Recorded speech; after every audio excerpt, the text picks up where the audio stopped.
Baik. Apa yang membuat orang bisa hasad? Di sini ada banyak ya, tapi belum buat rumusannya. Ada 1, 2, 3, 4. Ada 4 mah. Ini yang paling besar. Pertama, al-adawatu wal baghdha, permusuhan dan kebencian. Nah, kalau ini biasa.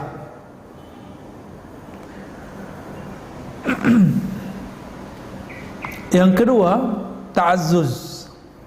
Ta'azzuz ini merasa diri itu mulia, merasa diri pantas, yang lain gak pantas.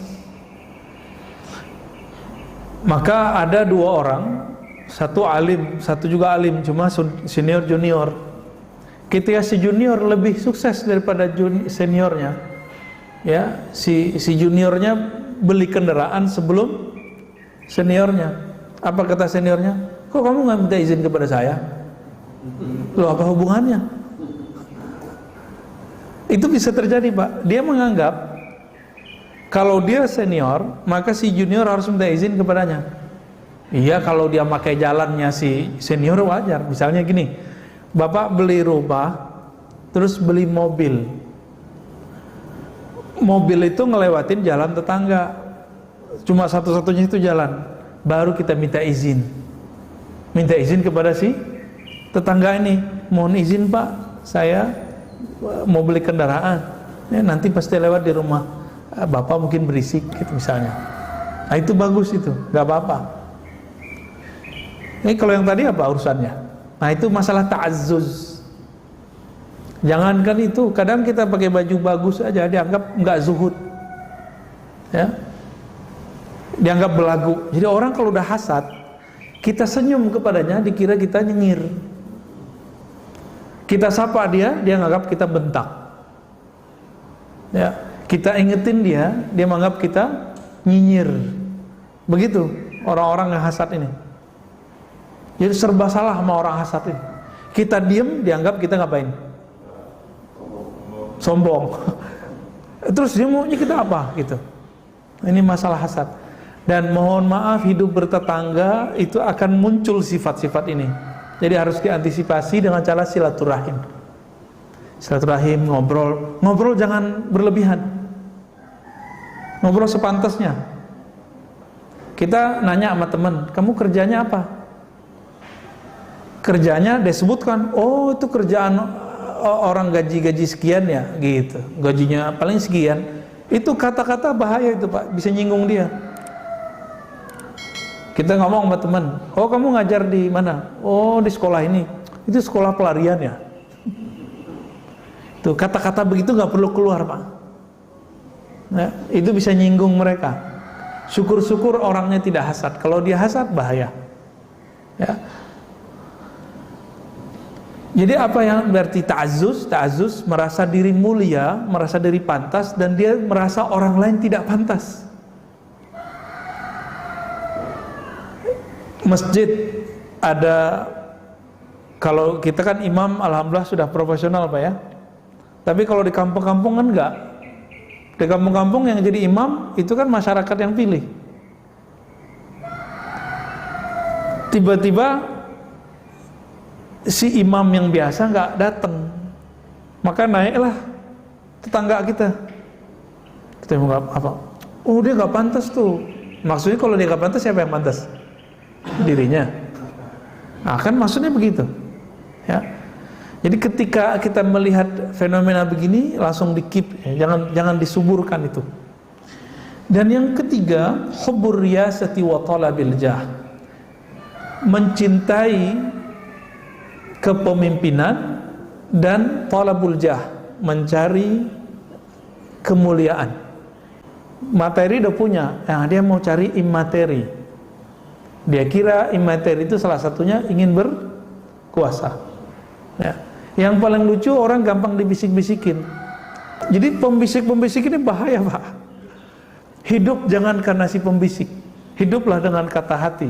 Jangan hidup dengan bahasa si pembisik ini. Capek kita. Nah, orang-orang yang sibuk memikirkan orang lain, Imam Ibn Athaillah menyebutnya al-murid al-jahil, murid yang jahil. Jadi orang yang jahil itu bukan orang nggak sekolah, bukan. Tapi yang jahil itu siapa? Yang mendengarkan kata-kata orang untuk mencari kebahagiaan. Nggak akan pernah bahagia, Pak. Jadi nggak ada di dunia ini orang akan benar terus. Tidak akan ada di dunia ini orang dipuji oleh semua orang. Nggak bakal mungkin, ya.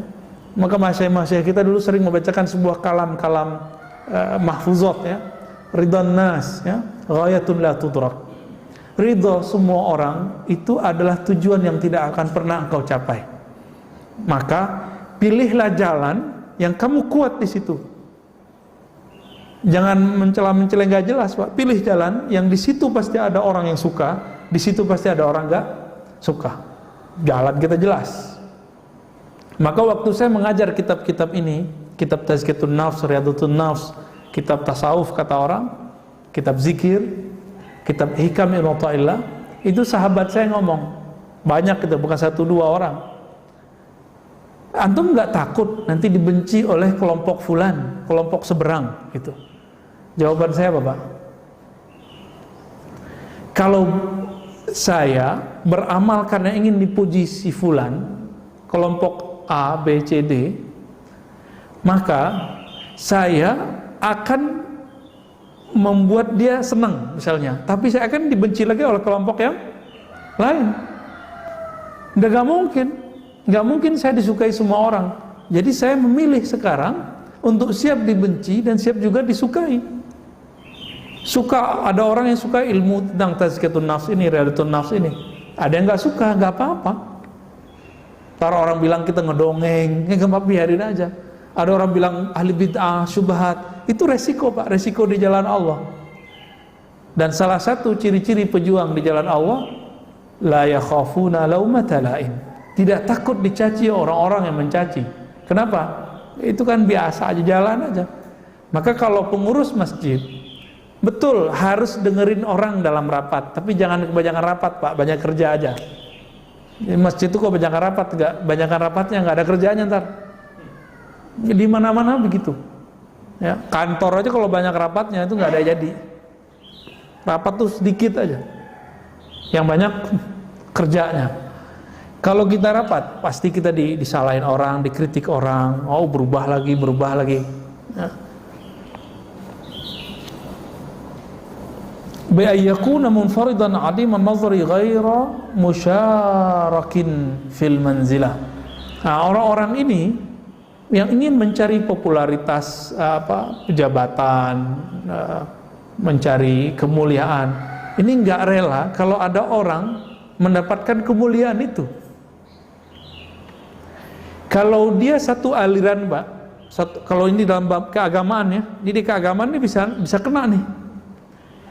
Dai sama dai masih sepaham nih, ahlu sunnah. Dia akan mengatakan, oh si Anu tuh nggak pantas ngajar ini, dia nggak pakar. Yang pakar maksudnya dia sendiri yang pakar. Tuh, bisa begitu, Pak. Ini udah sepaham nih, udah sama-sama ahlu sunnah, udah oke lah pemahamannya, masih bisa iri begitu. Apalagi kalau tidak sepaham. Kira-kira gimana? Satu ahlu sunnah manhaj akidahnya Asy'ariyah, satu mengaku ahlu sunnah manhajnya salafiyah. Oh, salame, Pak, salame itu. Si Asy'ari bantah salafi, si salafi ngata-ngatain Asy'ari, begitu terus. Dia nggak rela si salafi ini naik, sebagaimana si salafi nggak rela si Asy'ari ini naik. Begitulah terus. Apalagi muncul sufi, merasa nggak pantas. Apalagi nanti ada nih cara-cara untuk menjatuhkan dia, beda pilihan politik. Maka antum lihat aja sekarang di YouTube habaib dengan habaib tengkar. Intinya sebenarnya adalah luka lama beberapa tahun yang kemarin, setahun beberapa tahun kemarin ya. Karena beda pilihan politik, sekarang cari-cari kesalahan. Oh, ketemu nih kesalahannya.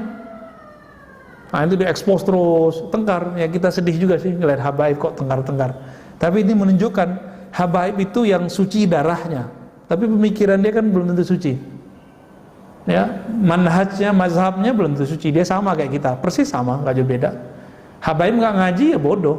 Habaib ngaji ya dapat dua kebaikan. Udah Habib berilmu, dua manzilahnya, manzilatani. Kalau kita kan dapat satu doang, Pak.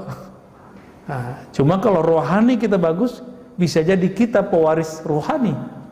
Mereka juga pewaris jasmani. Lebih kekal yang mana, jasmani sama rohani? Rohani. Maka Nabi mengatakan pewarisku bukan zuriatku. Nabi mengatakan pewarisku ulama. Al-ulama warasatul anbiya, ya.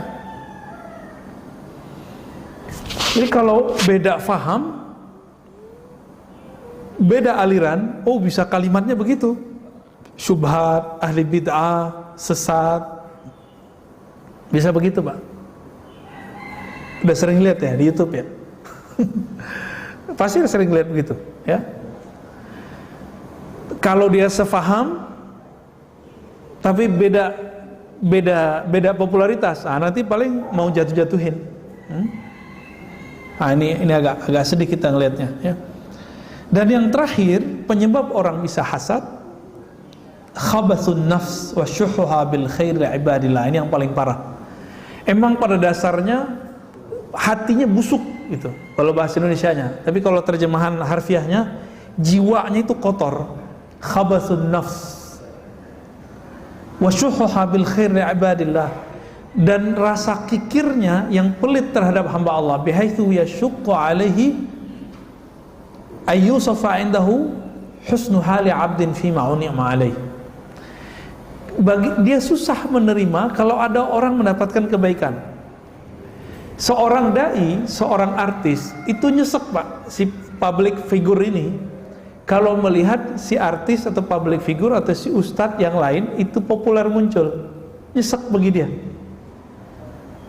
Ini ciri-cirinya, ya. Makanya mereka betul-betul jor-joran untuk menghabiskan dirinya, untuk membuat followernya senang, ya. Nauzubillah min dzalik.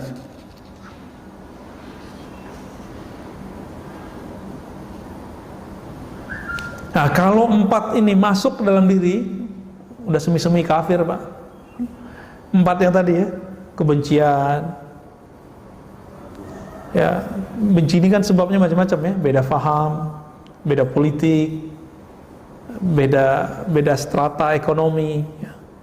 Ta'azzuz, merasa diri pantas, mulia, mencari riasah. Apa arti riasah tadi? Kepemimpinan, wa talabil jah, mencari jah, tuah, ya, kemuliaan. Dan yang terakhir, emang jiwanya kotor. Nah, rata-rata jiwa kita kotor, Pak. Jadi jiwa itu pada dasarnya dia kotor. Meskipun dia kotor, kolbu kan ada cahaya.